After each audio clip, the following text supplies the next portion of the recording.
Hello everyone and welcome to the 11th episode of the Diary of an Endodontist.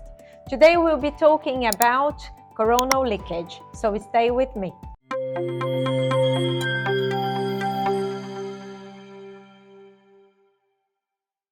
This patient was referred to me with a very defected bridge.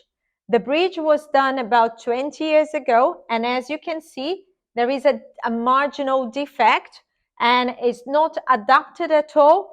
And as a consequence, the bacteria traveled all the way up to the apical portion, and now you can see a quite large circumferential radiolucency.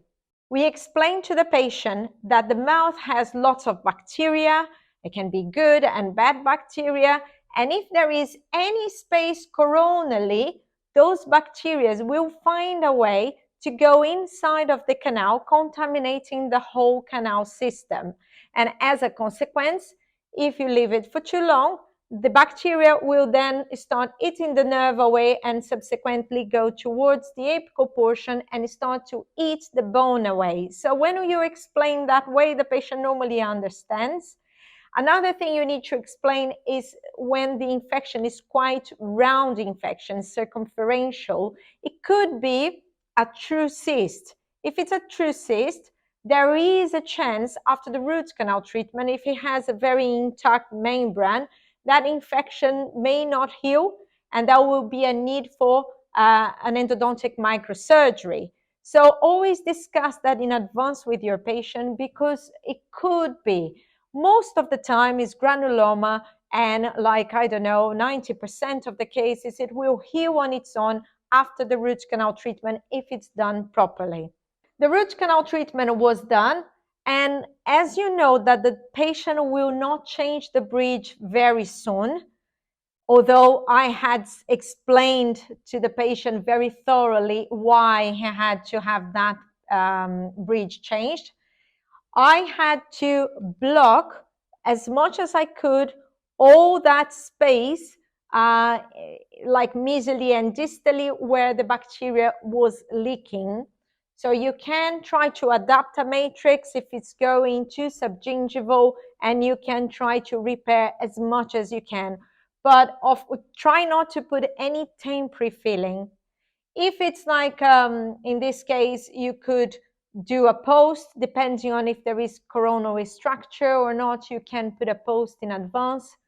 But it depends. It may need a post later on. The crown will be removed and then reassess the feral status of that tooth. So I decided not to put a post in that state. And I explained to the dentist that I could easily go back in there and put a post at a later stage.